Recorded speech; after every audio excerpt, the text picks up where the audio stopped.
Carrom board খেলা নিশ্চয়ই দেখেছেন অনেকে।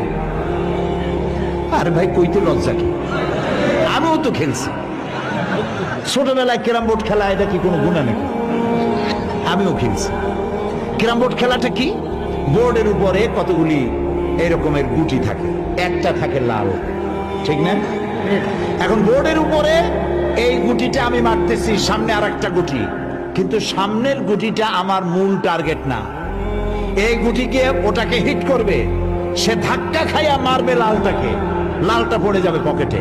কিন্তু যে লালটা পকেটে পড়লো ওই বেচারা জানলো না যে আসলে মূল ধাক্কাটা কে মারছিল।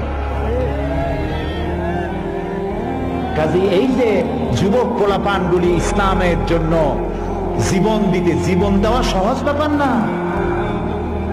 কত বড় নেশা, পাগল বানায় এদেরকে, মরবার জন্য